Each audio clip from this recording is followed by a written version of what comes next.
Your brain has a budget, not money, mental energy.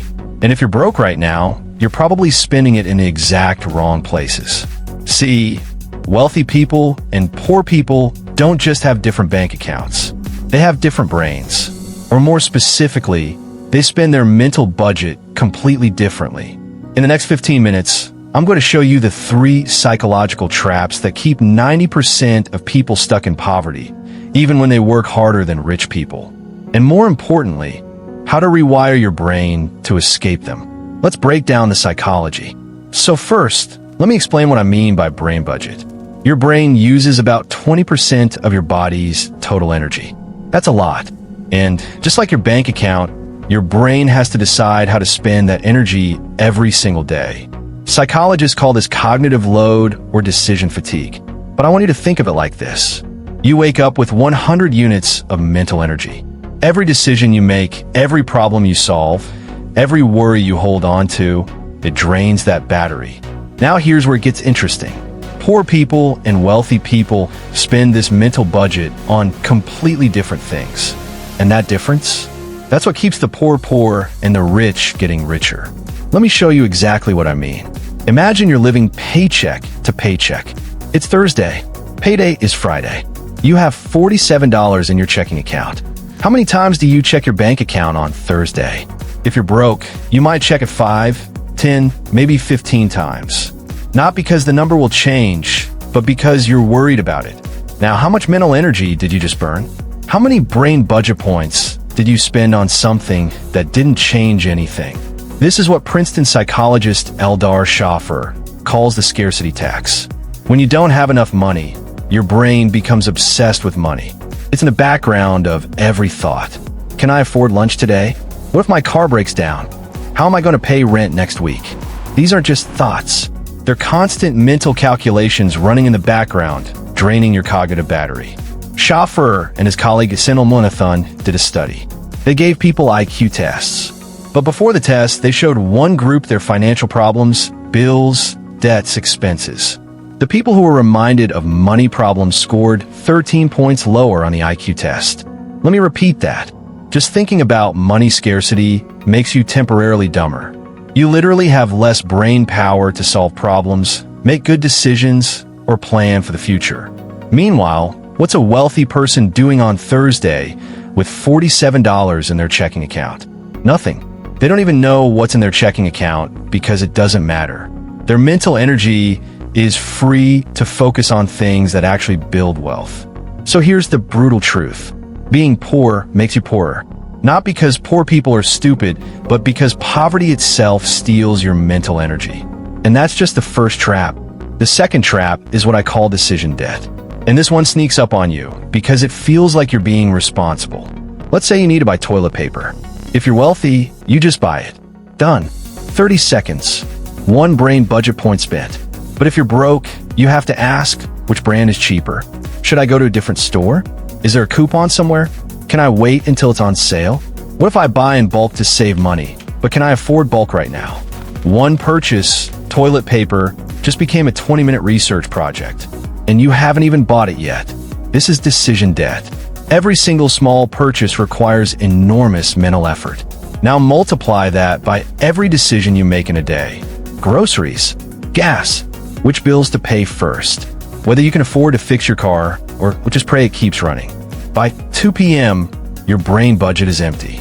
You have no mental energy left for the things that actually matter. You know what you don't have energy for? Planning a side business, learning a new skill, thinking strategically about your career, making the disciplined choice to cook instead of ordering fast food. So what happens at 7 p.m. when you're exhausted? You order DoorDash because you're too mentally drained to cook.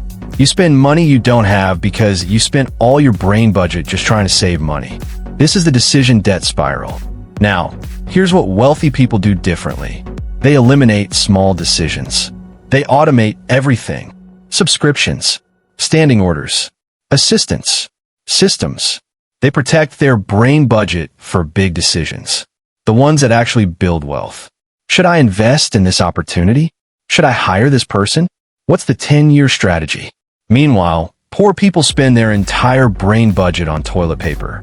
And listen, I'm not saying this to judge anyone. If you're in this situation right now, it's not your fault. You're playing a game where the rules are rigged. But if you understand why you're stuck, you can start to get unstuck. The third trap is the most insidious one. It's called present bias, and it's baked into your brain's operating system. There's a part of your brain called the prefrontal cortex. This is the long-term planning part. The part that says, save money now so you're comfortable in 10 years. But there's another part of your brain, the limbic system. This is the right now part. The part that says, I want to feel good now. In a perfect world, these two parts work together. But when you're stressed, when you're broke, anxious, exhausted, your prefrontal cortex shuts down. Your brain goes into survival mode. And survival mode doesn't care about 10 years from now. It cares about right now. This is why broke people make bad financial decisions. It's not because they're stupid. It's because their brain is literally wired to prioritize immediate relief over long-term gain. Let me give you a real example. You've been grinding all week. You're exhausted, stressed. You promised yourself you'd stick to the budget this month. But then Friday hits. Your buddy texts, drinks tonight? Your prefrontal cortex says, no, you can't afford it. Stay home, stick to the plan. But your limbic system says, you deserve this. You've been working so hard. Just one night, you'll figure out the money later. And you go out, and you spend $80 you didn't have. Now, was that a bad decision? Objectively, yes. But was it an irrational decision? No. Your brain was doing exactly what it's supposed to do when it's under stress. Prioritize immediate relief. Behavioral economist Dan Ariely calls this predictable irrationality. When you're stressed and broke, your brain becomes predictably biased toward the present. Meanwhile, what's happening in a wealthy person's brain? They're not stressed. Their prefrontal cortex is running at full power. They can delay gratification because they're not in survival mode. They can say, I'll skip drinks tonight because I'm saving for an investment property. Not because they're more disciplined, but because their brain isn't fighting them. But here's the good news. So now you understand the three traps.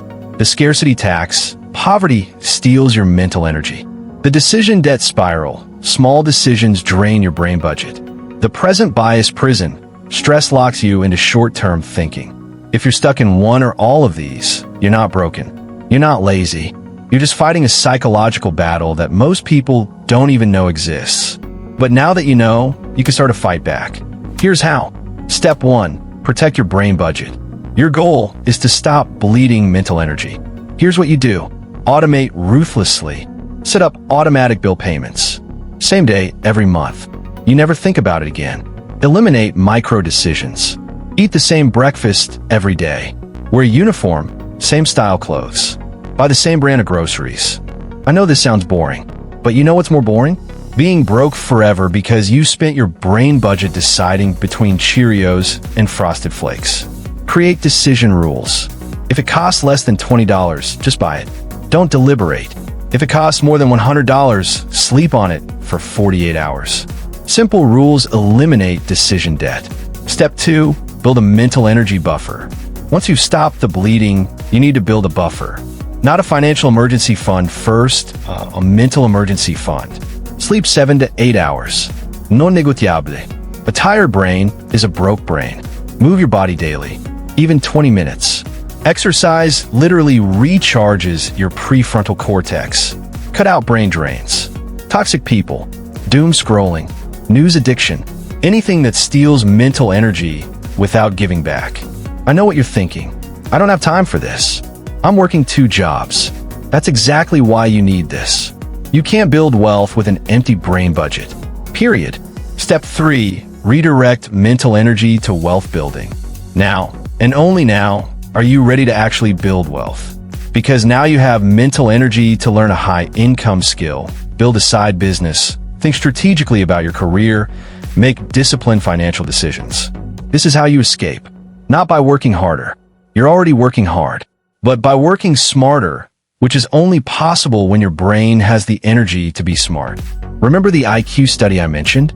The one where thinking about money problems made people score 13 points lower? That means when you free up your mental energy, you literally get smarter. You don't need a higher IQ to get rich. You need to stop letting poverty steal the IQ you already have. Look, I'm not going to lie to you and say this is easy. Breaking these psychological traps takes time. It takes awareness. It takes discipline.